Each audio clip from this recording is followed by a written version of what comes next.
আমার রিকোয়েস্ট থাকবে একটা সবসময়, এই প্লেয়ারগুলো আমাদের দেশের, যতটা সম্ভব তাদেরকে যদি একটু শান্তিপূর্ণভাবে রাখা যায়। মানে একটা চুইংগাম নিয়ে পুরো দেশ ব্যস্ত, একটা রান আউট নিয়ে পুরো দেশ ব্যস্ত, এটা হচ্ছে ভালোবাসার বহিঃপ্রকাশ, এটাও দরকার আছে। পাশাপাশি পারফরমার থেকে পারফরমেন্স করতে হবে, এটাও দরকার আছে। দর্শক টিকিট কেটে আসে, তাকে গালি দেওয়ার অধিকারও আছে। সব কিছু মিলে আমরা একটু সহনশীল হয়ে আর কি। এই যে 20 কোটি মানুষের মধ্যে 11 জন প্লেয়ার, তার মধ্যে এটা একটা ইরেগুলার খেলা। টি-20 কিন্তু আমরা যে খেলছি এটা আমার জন্য অনেক বড় ব্যাপার। আমি প্রথমে বলেছি ইনফ্রাস্ট্রাকচার নেই আমাদের। এজ গ্রুপ নিয়ে আছি, মাত্র শুরু করলাম, আমাদের ফলাফল পরে আসবে। ল্যাকিংসগুলো কি ধরা পড়েছে? না, আমি আসলে খেলায় মনোযোগের চেয়ে বেশি ছিল আমার আমি আমার বিসিবি বস বা বিসিবির যে লজিস্টিক্স বা আমাদের যে কাজগুলি আছে, আমি এই যে এজ গ্রুপে কাজ করবো, আমি কি করতে পারবো, কারা আমাকে কীভাবে হেল্প করবে, আমরা কি প্ল্যান করেছি সেগুলোর ডিটেল নিয়ে আলাপ করলাম। খেলাটা খুব কমই দেখা হয়েছে আমার। আমি আসছি এখানে বেসিক্যালি আজকে, যেহেতু আমি অনেকদিন দেশে ছিলাম না, বোর্ডের দায়িত্ব নেওয়ার পরে আমার জানতে হবে যে আমি কাজটা কি এবং আমার প্ল্যানটা কি, এটা শেয়ার করলাম। সেটা তো অবশ্যই দেখেছেন, বাট ওভারঅল খেলা দেখে কি মনে হয়েছে? আমি আসলে খুব একটা মনোযোগ দিয়ে খেলা দেখিনি, কিন্তু আমার মনে হয়েছে যে আমাদের এই যে টি-20 যে টেম্পারমেন্টটা, এটা আমাদের অনেক ঘাটতি আছে এখানে। কারণ টি-20 টুর্নামেন্টে আমরা রেগুলার না, আমাদের বিপিএল ছাড়া কোনো এস্টাবলিশ টি-20 টুর্নামেন্ট হয় না। তো এখানে প্লেয়ারদের আমরা যেমন ওয়ান ডেতে ফাইট করার যে মানসিকতা, টেস্ট এবং টি-20 কিন্তু আমাদের ওই ইনফ্রাস্ট্রাকচারটা নাই, আমরা ওইভাবে খেলি না। তো নিশ্চয়ই বড়রা ভাবছেন, এবং টি-20তে যদি খেলতেই হয়, টুর্নামেন্ট খেলতেই হবে, আরও বেশি আমাদের প্রফেশনাল হওয়া উচিত, টুর্নামেন্টগুলো শুরু করা উচিত, এটা এজ গ্রুপ থেকেই শুরু হোক।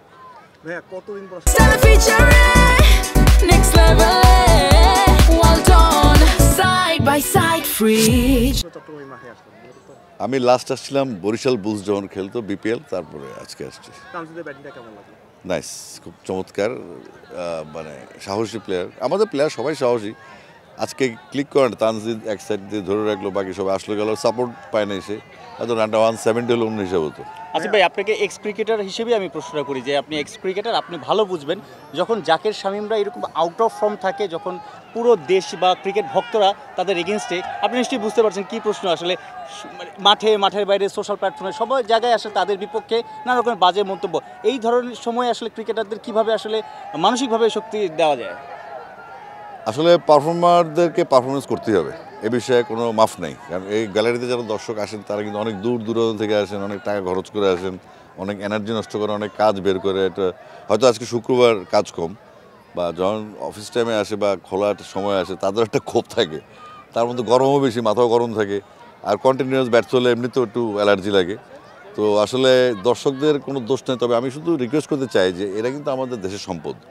আমরা যতই ট্রোল করি বা যতই তাদেরকে বকাবকি করি, দিন শেষে কিন্তু তারা আমাদের অ্যাসেট।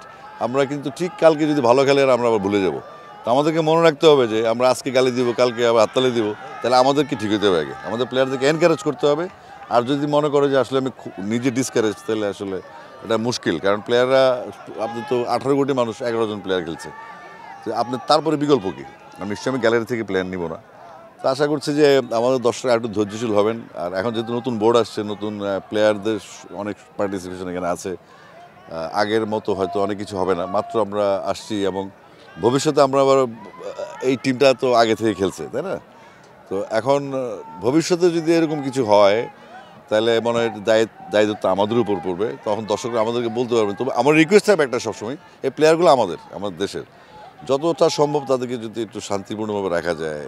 মানে একটা চুইংগাম নিয়ে পুরো দেশ ব্যস্ত, একটা রান আউট নিয়ে পুরো দেশ ব্যস্ত, এটা হচ্ছে ভালোবাসার বহিঃপ্রকাশ, এটাও দরকার আছে। পাশাপাশি পারফরমার থেকে পারফরমেন্স করতে হবে, এটাও দরকার আছে। দর্শক টিকিট কেটে আসে, তাকে গালি দেওয়ার অধিকারও আছে। সব কিছু মিলে আমরা একটু সহনশীল হয়ে আর কি। ড্রেসিং রুমে তো সিঙ্গার আসিফের অনেক ভক্তও থাকতে পারে, লাইক তানজিদ তামিমি হয়তো আসিফের গান পছন্দ করে, ও প্রিয়া তুমি কোথায়, যদি বলে ডিরেক্টরের গান শুনতে চায়, মন খুলেই গাইবেন নাকি একটু জড়তা থাকবে? না, এখন তো খেলার সময় তো এগুলো চলবে না, এগুলো হয়তো অবসর সময়, আর তাদের সাথে দেখা হবে কম আসলে। যেটা আমি গান তো শোনাবেন নাকি? গান শুনে কোনো সমস্যা নেই, গান তো আমার পেশা। আর যেহেতু এখানে আছে স্বেচ্ছাশ্রমে, মোটামুটি এটাও একটা পার্টিসিপেশন থাকলে অসুবিধা নেই। আমি তো গান গাইতেই থাকি। থ্যাংক ইউ ভাই। ওয়ানডের সময় ছিলাম আমেরিকায়, আর এই 2 ম্যাচ আগে যখন তখন পৌঁছলাম, আর থার্ড ম্যাচ দেখতে আসলাম আজকে ম্যাচে আসার উদ্দেশ্য হচ্ছে খেলা দেখা না।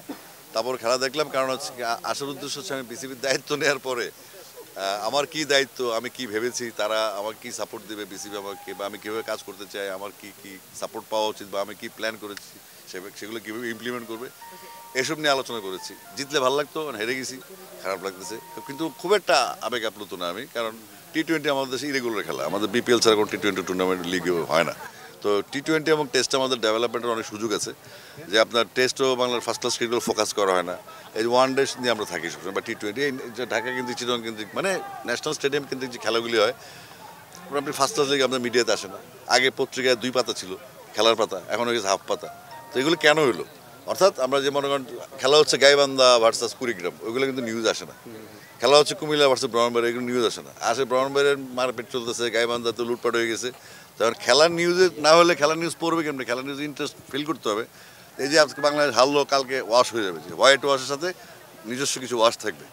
কিন্তু আমরা আসলে এগুলো ওয়াশই করতে পারবো, কিন্তু ডেভেলপমেন্ট কী ভাবি সেটা নিয়ে আমাদের পজিটিভ হতে হবে, যে আমরা কোন দিক থেকে আমাদের সমস্যা, আমাদের ল্যাকিংগুলো কী, কীভাবে আমরা ইমপ্রুভ করতে পারি, কেন এই সমস্যাগুলো হচ্ছে। এখন আপনি বলতে পারেন যে ওয়ান ডেতে ভালো করলো হোয়াইট ওয়াশ, আপনার প্রথম প্রশ্নটা ছিল। সেকেন্ড হলো টি-20, তো আমাদের বাংলায় টি-20 লিগ হয় না, টি-20 ওভাবে খেলা হয় না সারা দেশে, টেস্টও হয় না, তাহলে রেজাল্ট এমন হবেই। আচ্ছা ভাই, আপনি তো নিজেও এখন তো বোর্ড ডিরেক্টর, আগে নিজেও বড় ভক্ত ছিলেন। এবারে টি-20তে যখন খারাপ করছে আমরা দেখছি আর কি, ফ্যান্সদের কথা যদি বলি, তারা ক্রিকেটারদেরকে রেসিজম থেকে শুরু করে ফ্যামিলি অ্যাটাক বিভিন্ন ধরনের কথাবার্তা হচ্ছে, মাঠে এসে দুয়োধ্বনি দিচ্ছে। এটা অ্যাজ এ ক্রিকেট ফ্যান হিসেবে যদি আপনি বলেন, তাদের প্রতি বার্তাটা আসলে আপনার কী থাকবে? না, স্পোর্টিং হতে হবে। যদি একদম ভালো না লাগে তাহলে বাসায় বসে থাকতে হবে। আসলে আমরা কি এই যে 20 কোটি মানুষের মধ্যে 11 জন প্লেয়ার, তার মধ্যে এটা একটা ইরেগুলার খেলা। টি-20 কিন্তু আমরা যে খেলছি এটা আমার জন্য অনেক বড় ব্যাপার। আমি প্রথমে বলেছি ইনফ্রাস্ট্রাকচার নেই আমাদের, আর দর্শকরা আসলে পারফর্মারের কাছে পারফরমেন্স চাইবে। টিকিট কেটে আসে, অনেক দূর থেকে আসে, ছুটি নিয়ে আসে, কষ্ট করে আসে, আবার মন ভেঙে চলে যায়। প্রত্যেক দিন মন ভাঙলে 2-1 গালি হবে, কিন্তু এই জিনিসটা সাস্টেনেবল হওয়া উচিত না। কারণ আলটিমেটলি যারা খেলে ছেলেগুলো আমাদেরই, মেয়েগুলো আমাদেরই সন্তান। আর প্রত্যেক দিন কিন্তু প্লেয়ার, যদি আমি পারতাম যে এই গ্যালারি থেকে একজন, ওই গ্যালারি থেকে একজন, ওই গ্যালারি থেকে একজন নিয়ে বাংলাদেশ টিম সাজাতে পারতাম, তাহলে মানে ভালো হতো। তো পারফর্মারদেরকে শান্তি দিতে হবে, এবং শান্তিটা আবার পারফর্মারদেরকেও অশান্তি তৈরি করা যাবে না। পারফর্মার খেলতে হবে, প্রমাণ দিতে হবে সে প্লেয়ার।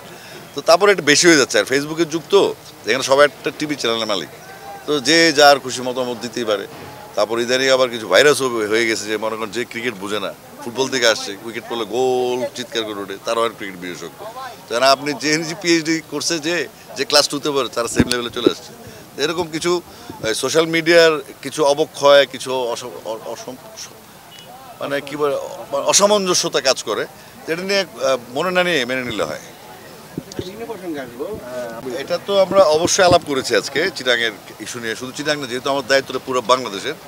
তো আমি একটু আগে বলেছি যে আমরা আসলে 64 ডিস্ট্রিক্টকে একাডেমিগুলো নিয়ে কাজ শুরু করব। এখন ওই স্টার সামার যদি টার্গেট করি, আবার পুরনো ফর্মেটে যেতে হবে, আবার অনুমতি, আবার মাঠ প্রাপ্তি সাপেক্ষে আলোচনা। কিন্তু আমাদের যতটুকু রিসোর্সেস আছে, যতটুকু ছোটো মাঠ হোক বড় মাঠ হোক, আমাদের খেলার জন্য যে মাঠগুলো আছে সেগুলো তৈরি করতে হবে। এখন সিনথেটিক টার্ফের কথা বলা হচ্ছে, যে আমরা যদি গ্রাউন্ড তৈরি করতে যাই, একটা বড় লম্বা চল প্রসিডিউর, বর্ষাকাল থাকে বেশিক্ষণ আমাদের।